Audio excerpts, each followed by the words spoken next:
A hearty good morning to all. From our English Reader course book, I'll tell you something today. So turn page number 22. In a page number 22 we have a poem No.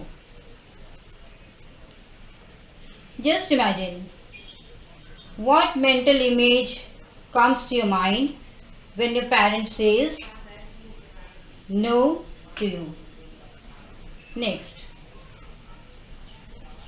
If you dislike the season and your friend or your elder or any relative want to take you out for enjoyment, the first word you'll tell your heart that is no.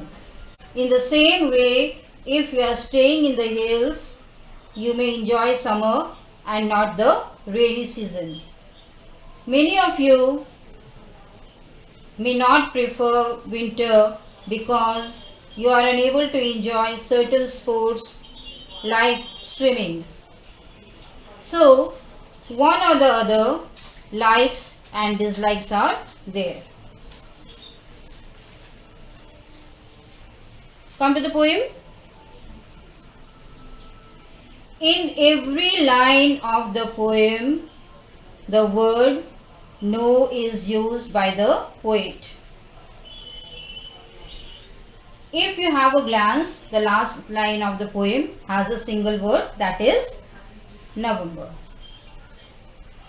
The poet repeats the word no in the poem to emphasize that there is absolutely nothing in November.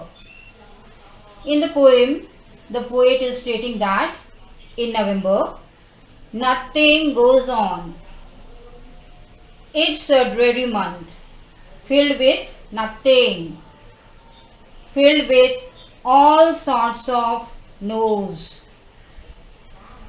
In November, he states, even the weather is dreary, so dreary that there is no dawn, no dusk, no proper time of day, no sun, no moon.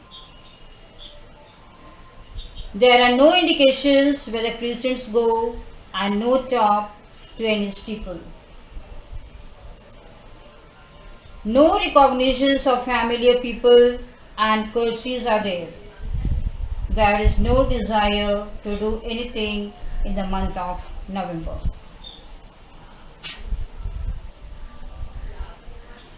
There are no happy bees buzzing about, no leaves, no flowers, no fruits, no birds.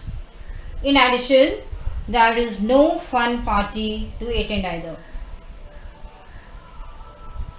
There is no traveling, no mail or news, no warmth and no cheerfulness to brighten the days.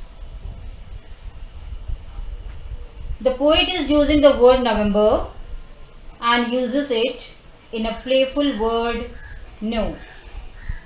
He is saying that November is aptly because in this miserable month the weather is not favorable.